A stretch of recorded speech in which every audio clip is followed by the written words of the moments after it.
Salut à toi. Tiens, l'autre jour j'ai posté une photo de moi en t-shirt dehors, il faisait 6 ou 7 degrés, je ne sais plus trop.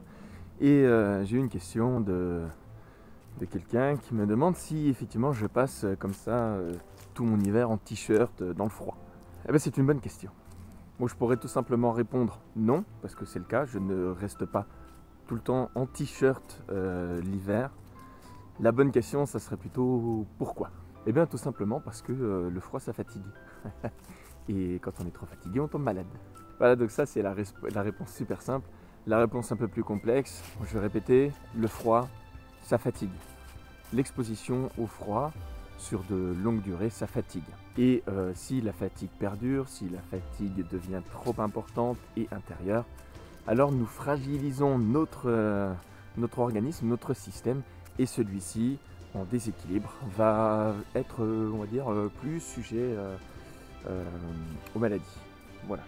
Et il se trouve que je ne passe pas toutes mes journées non plus à marcher comme ici dans des chemins de forêt.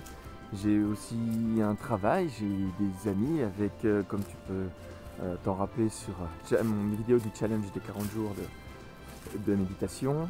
J'ai aussi une vie sociale. Et cette vie sociale impose parfois de très grosses fatigues. C'est-à-dire je rentre tard. Ça m'arrive aussi donc de boire aussi un peu d'alcool. Et les deux réunis, ça m'arrive aussi. Et donc quand les deux sont réunis, on est d'accord que le lendemain, je suis claqué. C'est-à-dire il faut que je me repose. Je ne suis pas en train de dire que je supporte pas les cuites, d'ailleurs je ne me tape pas trop de cuites. Je sais juste que intérieurement, c'est comme si j'avais un peu plus froid, un peu plus facilement froid. Donc dans ces cas-là, je vais adapter donc mon lendemain à un rythme de vie qui me réchauffe. Peut-être en prenant un type de tisane, en faisant aussi du qigong, des respirations comme je fais quand je m'expose au froid. Et puis il se trouve aussi que j'ai aussi un travail, donc ça m'arrive des fois de prospecter comme ça en extérieur pendant 2 heures. Donc pendant 2 heures à marcher avec les mains au frais, puisque je tiens des prospectus, et puis je respire dehors, je rentre rarement donc chez les personnes chez qui je sonne. Donc tout ça, ça fatigue. Hein. Au bout de 2 heures de marcher dans du froid, hein, pendant l'hiver, bah, ça fatigue aussi pas mal.